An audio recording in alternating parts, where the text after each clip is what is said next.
Ce n'est que mon opinion personnelle, mais en une demi-journée, j'avais fait le tour et je vais pas vous mentir, on se fait un petit peu chier très rapidement là-bas. Donc du coup, tu vas te forcer à aller dans une ville super touristique où tu vas faire la queue partout, où tu vas voir le monde entier concentré dans la ville. Et le Japon a suffisamment de choses à offrir pour que vous vous en preniez plein les yeux.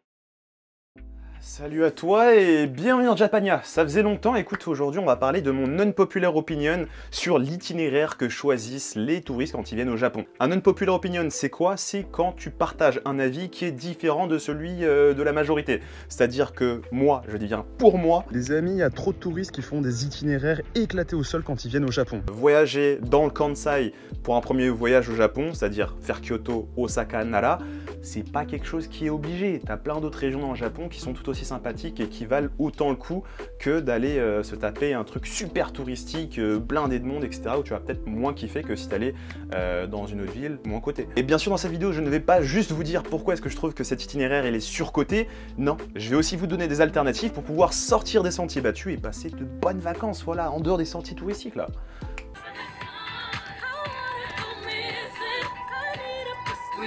Déjà, pourquoi est-ce que je trouve l'itinéraire Tokyo, Kyoto, Osaka, Nara surcoté? Kyoto, c'est très beau, on va pas se mentir, petite ville traditionnelle, ancienne capitale du Japon, un poids historique, une cuisine particulière, du matcha à tout va, des spots très sympathiques, très photogéniques, mais photogénique quand il n'y a pas de touristes. Mais le problème de Kyoto en fait, c'est que c'est la destination quand tu vas au Japon, c'est-à-dire que tous les touristes veulent absolument voir Kyoto.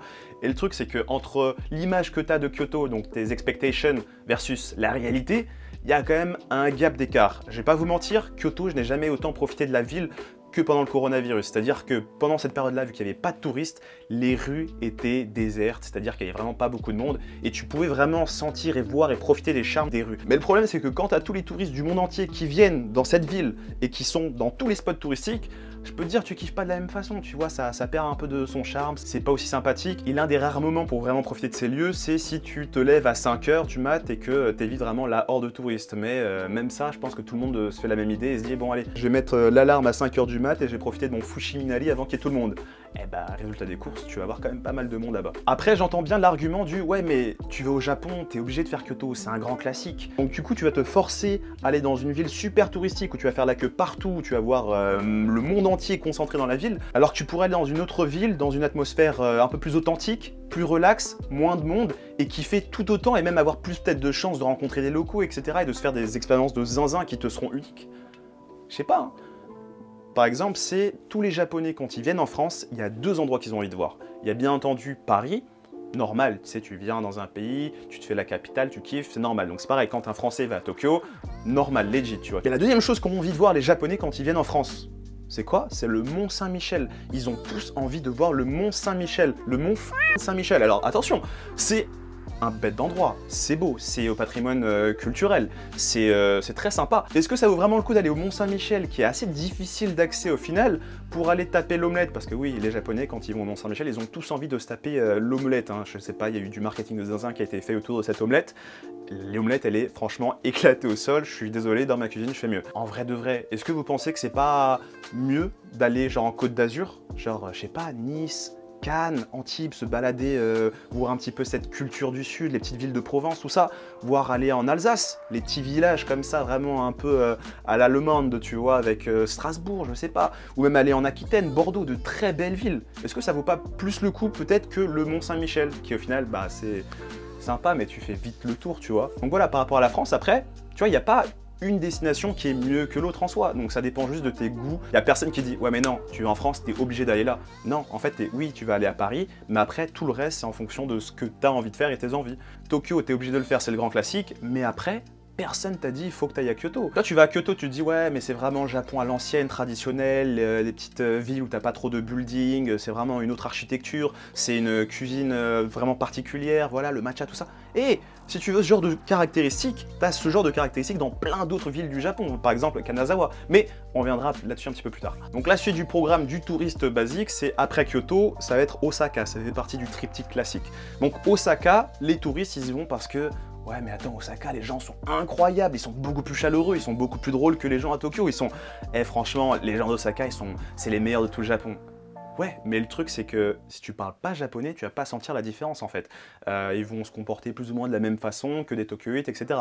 En gros, à partir du moment où tu seras capable de communiquer avec eux, effectivement, peut-être que tu vas vraiment sentir la différence, peut-être qu'ils vont faire des blagues, ils vont être plus détentes et plus gauleries avec toi, mais juste au niveau de l'anglais, des interactions basiques, tu vas pas sentir la différence. Donc est-ce que ça vaut le coup d'aller à Osaka, qui est au final une ville assez cosmopolite, hein, ça rappelle quand même pas mal Tokyo. Est-ce que ça vaut vraiment le coup d'aller à Osaka juste pour la chaleur des gens quand t'es pas capable de parler japonais? No offense, hein, je dis ça en tout bien tout honneur, je suis pas sûr que la plupart des touristes soient capables de parler la langue et d'engager masse discussion avec les locaux. Donc en vrai, ce côté plus chaleureux d'Osaka, vous allez au final pas forcément le ressentir. Troisième lieu pour finir ce petit triptyque, Kyoto, Osaka, Nara. Nara, les gens ils vont principalement pour ces daims, pour ces biches, ces bambis qui se baladent dans la nature.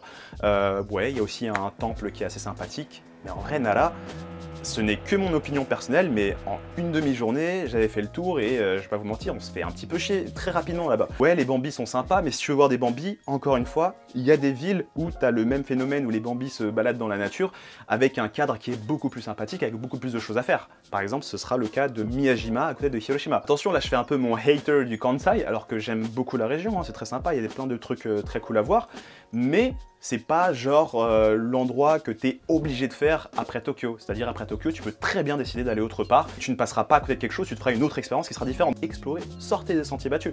C'est par exemple, tu vois, quand je suis allé aux États-Unis, que j'ai fait mon petit road trip, j'ai fait New York, j'ai fait Miami, tout ça, bah je les ai fait parce que je me suis dit, bah attends, c'est les States, faut absolument que j'aille dans ces endroits. Je peux pas aller aux États-Unis sans les faire. Au final, bah, New York c'était sympa, mais en gros c'est une grosse capitale, ça change pas par rapport à ce que tu as l'habitude de voir dans d'autres pays. Miami, c'était sympa, c'était un peu bling bling, et la plage, bon bah j'ai vu des plus belles plages que ça.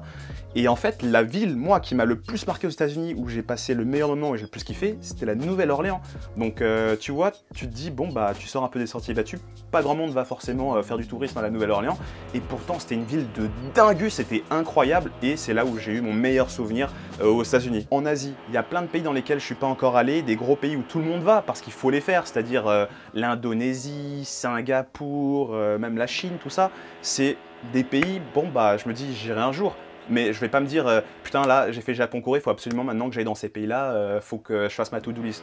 Non, va dans les pays où tu sens que tu as envie d'aller. C'est pour ça qu'en fait parmi mes meilleurs voyages ever, Mongolie numéro 1 et Kazakhstan que j'ai fait récemment numéro 2. Ça c'était des voyages incroyables parce que je suis sorti des sentiers battus et j'ai pas voulu faire comme tout le monde et me retrouver justement avec les mêmes photos que tous les touristes, avoir les mêmes expériences que tous les touristes, parce que du coup dans ces lieux, bah on est vraiment très habitué aux touristes, tu vois. Faut juste garder en tête que personne ne vous force à aller dans un endroit spécifique, personne ne vous force à faire un itinéraire spécifique.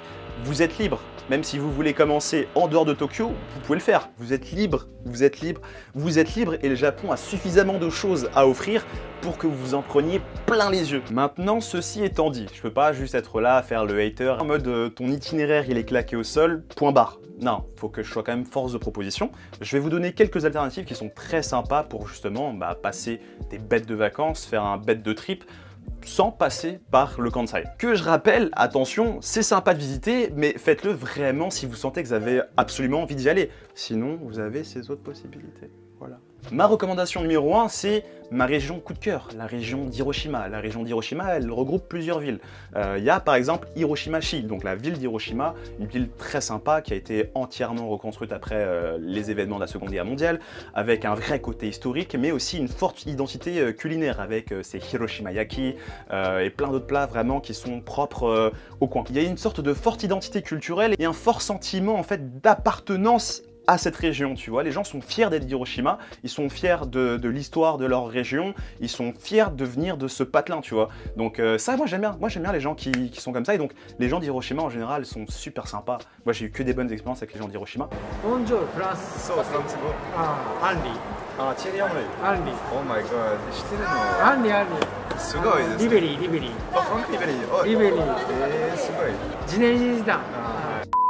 À côté de la ville d'Hiroshima, à quelques minutes en ferry, eh bien vous avez l'île de Miyajima, donc c'est celle où il y a tous les bambis qui se baladent en liberté, et qui sont même un petit peu plus effrayants que ceux de Nara, parce que eux vraiment, ici ils voient que vous avez de la bouffe dans vos sacs, ils vont venir, hein, ils vont venir vous raqueter, vous allez voir. T'as aussi ce fameux Tori dans l'eau, t'as aussi le mont Misen à gravir, donc en vrai à Miyajima t'as plein de choses à faire. Maintenant si tu t'éloignes un petit peu de la ville d'Hiroshima, t'as la ville d'Onomichi, toujours dans cette même région. Et cette ville d'Onomichi, déjà c'est un vrai paysage pittoresque, c'est incroyable, c'est très beau, j'ai kiffé de fou quand j'y suis allé. Et surtout c'est le point de départ de la plus belle piste cyclable au monde à mes yeux. C'est-à-dire que tu vas avoir plus de 70 km de vélo entre les îles, eau turquoise, soleil, tac tac, incroyable franchement. C'est une bête d'expérience que je vous souhaite de faire au moins une fois dans votre vie. Donc Hiroshima pour moi, c'est gold. Deuxième grosse recommandation, c'est toute l'île de Kyushu. Kyushu, c'est l'île la plus au sud du Japon. Kyushu, ça regroupe plusieurs préfectures, dont Fukuoka. Fukuoka, c'est peut-être la ville la plus populaire au sud du Japon. La vie là-bas, elle est incroyable. C'est une ville à taille humaine, avec des gens très chaleureux, avec des yatai, donc des petits stands de bouffe tous les soirs dans la rue. Donc les gens viennent, s'assoient sur le comptoir, ils discutent avec des gens qu'ils connaissent pas, etc. C'est vraiment la bonne franquette, c'est très convivial. Ville très sympa. À partir de Fukuoka, tu peux faire plein de petits trips autour. Tu as par exemple, pas très loin, la préfecture de Oita, donc avec Beppu. C'est onsen, c'est l'une des villes de onsen les plus connues de tout le Japon. Tu as même des onsen incroyables comme Kurokawa Onsen, l'un des plus beaux villages à onsen du Japon également. Si tu aimes le côté histoire, eh ben, tu as la ville de Nakasaki, vraiment chargée d'histoire, avec pas mal de musées, avec pas mal de points de vue sympas sur la ville, des belles vues nocturnes. Tu as même Gunkanjima, donc c'est cette île qui est abandonnée en forme de bateau. Faut prendre un ferry pour y aller, qui est au patrimoine de l'UNESCO, un truc incroyable à faire au moins une fois dans une vie. T'as vraiment aussi pas mal de choses à faire, même au sud, avec Kagoshima, cette ville avec le mont Aso, donc l'une des plus grosses montagnes du Japon. Voilà, un volcan qui est là comme ça, tu le vois, il est imposant. Pas très loin, t'as Yukushima, donc la fameuse forêt de la princesse Mononoke. Donc non, vraiment, Kyushu, t'as plein de choses à faire, franchement. Et même en 3 semaines, par exemple, à Kyushu, t'aurais pas le temps de tout faire. Il y a vraiment beaucoup de choses à faire, beaucoup de choses à voir, et tu peux même, si vraiment t'as pas trop le temps de profiter à fond de Kyushu, tu prends Fukuoka en point de fixation, parce que là-bas, passer les soirées, c'est, je pense, le meilleur endroit à Kyushu, et tu vas te faire des petits day-trips, soit par exemple à Beppu pour faire des onsen, soit dans la préfecture de Saga pour se faire parmi les plus beaux sanctuaires de tout le Japon. Donc vous avez l'embarras du choix, mais Kyushu, vraiment, grosse recommandation, trop souvent négligée, c'est gold aussi. Prochaine recommandation, c'est la préfecture d'Ishikawa avec la ville de Kanazawa. Kanazawa, vous avez certainement entendu parler de cette ville, hein, c'est la petite Kyoto, l'une des villes très prisées par les Japonais justement, c'est une bonne alternative à Kyoto. On trouve vraiment un côté très traditionnel avec un quartier de geisha, on a un quartier de samouraï, on a l'un des plus beaux jardins du Japon, on a un petit marché aux poissons, on a pas mal de choses. Une identité culinaire avec justement beaucoup de poissons et de fruits de mer. Donc ce qui est bien avec Kanazawa, c'est que dans une ville, t'as plein de trucs traditionnels et plein de trucs que tu t'attends en faisant un voyage au Japon. Pas très loin de Tokyo, en moins de 2 heures de Shinkansen, eh bien vous avez la ville de Sendai. Sendai, c'est l'une des plus grosses villes du Tohoku. C'est une vraie ville où, perso, je me dis, je pourrais vivre en fait, tu vois. Donc c'est suffisamment gros pour pouvoir kiffer, avoir pas mal d'activités, etc. Il y a aussi la bonne vie nocturne, donc ça bouge, il n'y a aucun souci là-dessus. Et puis en fait, autour de Sendai, t'as plein de choses à faire. À côté, donc, tu as Yamadera. Donc, c'est un temple traditionnel japonais qui est un peu dans les montagnes, incroyable à voir. Tu as Matsushima, qui est constitué de plein de petits îlots et qui est très agréable pour se faire une petite balade. Pareil, en prenant Sendai en point de fixation, tu peux faire plein de trucs dans les alentours qui sont super sympas et tu vas pas voir forcément beaucoup de touristes là-bas. Ensuite, je pourrais vous conseiller Gifu, mais ça commencerait à faire beaucoup trop long pour la vidéo. Donc voilà, je sais pas si ça vous plaît d'avoir ce genre d'idées. Est-ce que vous voulez peut-être des idées d'itinéraire un petit peu plus détaillées, avec des trucs à faire dans chacune des régions que je recommande? Si ça vous intéresse, vous me le dites, vous me faites savoir dans les commentaires. Si vous voulez même une partie 2 de recommandations, voilà, comme je l'ai dit, plus détaillée, vous me le dites. Dites-moi aussi ce que vous en pensez un peu de mon avis, de mon non-populaire opinion sur l'itinéraire classique des étrangers qui viennent au Japon et qui font Tokyo, Kyoto, Osaka, Nara. Voilà, dites-moi aussi, vous avez visité ces préfectures que j'ai recommandées, Hiroshima, Fukuoka, ou même la ville de Kanazawa ou de Sendai. Donc voilà, dites-moi tout ça dans les commentaires, je me ferai un malin plaisir de lire tout ça dans le train. Et j'y répondrai bien entendu. Voilà. N'hésitez pas à me donner votre unpopular opinion sur le Japon, ça peut être intéressant à lire et ça peut peut-être me donner des idées pour de futures vidéos. En tout cas, comme d'habitude, merci d'avoir regardé cette vidéo. N'hésitez pas à suivre les réseaux sociaux, hein. Je poste vraiment des vidéos tous les jours sur Instagram, donc c'est là-bas où je suis plus actif. Surtout que je suis en train de travailler sur ce projet d'e-book, de guide qui arrive très bientôt, où je vous donne 200 adresses de bouffe salée, sucrée, traditionnelle, moderne à Tokyo. J'espère que ça va vous plaire, je vous donne plein d'updates justement sur Instagram. N'hésitez pas à follow tout ça, je vous ai mis les liens dans la description, et moi je vous dis encore une fois merci, tchou tchou bye bye, et à très bientôt.